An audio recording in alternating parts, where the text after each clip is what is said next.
is this thing worth the money? Rabbit TV, over 5,000 free, notice that word, free TV channels. Okay, just plug it in and watch the TV. 25,000 free movies. 50,000 free radio stations. Oh, it sounds great. It tells you you can get all this stuff. Is it really worth the money? Well, let's find out. It plugs in to your USB port. Sounds pretty simple. Then, of course, you have to go in and register like any other program, and you have to sign up for it, and it offers you all kinds of different things that you can get, and then once you've got it in there, it doesn't give you an icon for it. What you have to do is go over here to where you have your hidden icons. Okay, and you can click on Rabbit TV there, and it pops up with this little box in the middle of your screen. This is after you've registered and paid the fee. Now, in addition to the money that you pay for this thing that's supposed to give you over 5,000 free TV channels, it costs you another anywhere from $10 to $20 to sign up for their program. Well, I opted for the 3-year choice of programs, which is $20. 2 years is $20. 1 year is $10. I opted for the 3 years at $20. Okay, you go ahead and sign in, and it pops up, you know, with all these popular TV shows and all that. Now, you can get any of these channels, okay, which most people aren't aware of, but you can get these channels for free just by typing in that TV channel. So it isn't like it's anything special. You sign up for this program called Television Fanatic, which you can watch free TV episodes, sports, prime time, and full movies. Always free. Well, it could be free, but is it really worth the money that you spend for this? Well, this little dilly cost me $5, and this is what it comes up with when you click on your Television Fanatic. It looks like you've already got Television Fanatic. Well, that's because I signed up for it and installed the app. Okay, but now how do I get to those movies? Well, the only thing I can figure is I have to go down here and start going through these. Well, alright, yes, you can get some TV shows. It does give you some TV shows. But, you know, the funny thing is, I can get most of these programs and what kind of thing on my computer for free, like I said, just by typing it in, or by signing up for Netflix, which I already have. I do see a few things that are in here that don't show up, but let's say I want to watch The Simpsons. Okay, now I can click on this button that says watch free, but if you go down here to where it gives you a choice of the seasons, okay, I'm going to pick this one here, Season 1, air date December 18th, 1989, and click on it. And here's what pops up. The Simpsons, Season 1. Okay. I click on it, and it pops up with a thing that says order now. Well, I've already paid my fee. I shouldn't have to order it now. And when I click on the order it now, it shows me that it's going to cost me $1 for iTunes, $1 at Amazon, okay, $1 for Vudu, $1 for Google, and $1 for YouTube. All right, now I can click over here, and it will let it pop up, but where's the program? I mean, I can see all kinds of things here. And I click on the program again and click on the Watch Free button. Well, now, mind you, this is the original program way back when, and it does show up on your TV or on your computer. And you see what I've got here. Now, I get to choose a program. And what's the first thing I do? I get commercials. And I get commercial after commercial after commercial. I get just as many, if not more, commercials than I got on regular cable TV. But not as blood pressure. Is this thing worth the money? Michael James? In my opinion, no. Is it a total ripoff? No, I don't consider it a total ripoff. But if you've got access to Hulu, Crackle, Netflix, or any of the other pay TV services like Amazon Prime or something of that nature, why bother to get this? I also noticed that when it comes to a recent episode, it pops up with a box that tells me this episode is not authorized to be watched on a subscription service as of this time. So that means I can't get the one that aired last week.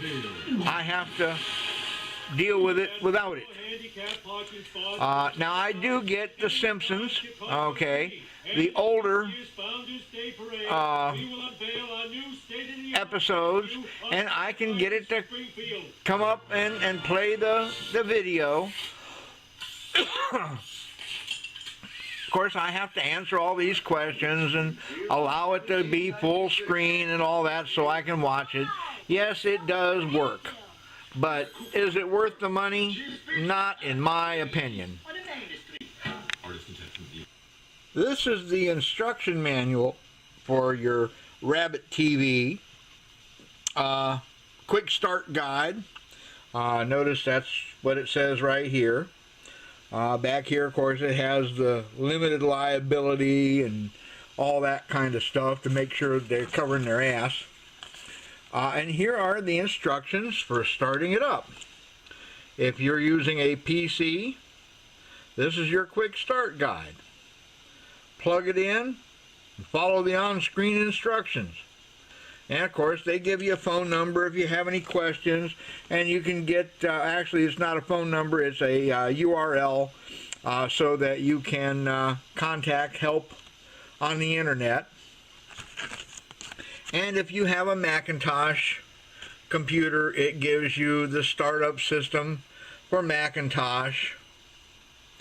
But the instructions are pretty much worthless. What you find is on TV.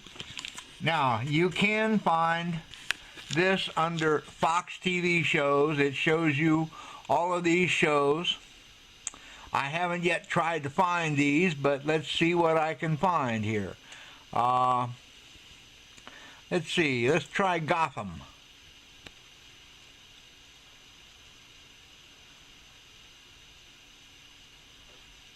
Okay, it comes up with that.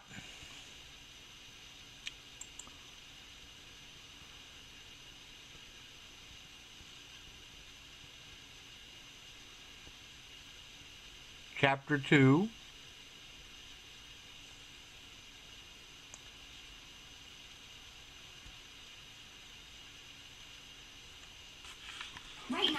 And of course, the first thing you get is a commercial. Shouldn't be.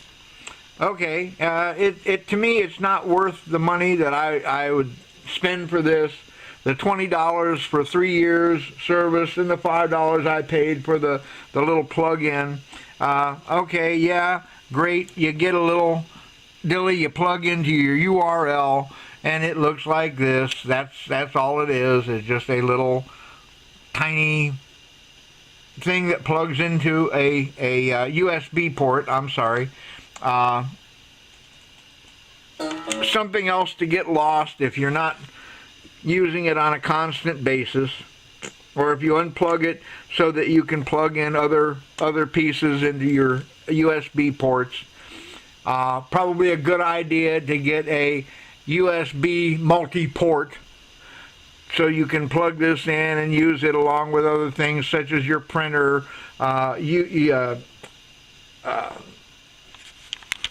memory sticks, or anything of that sort.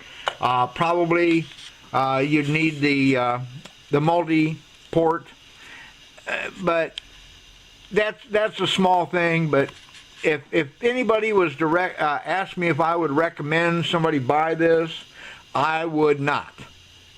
My opinion.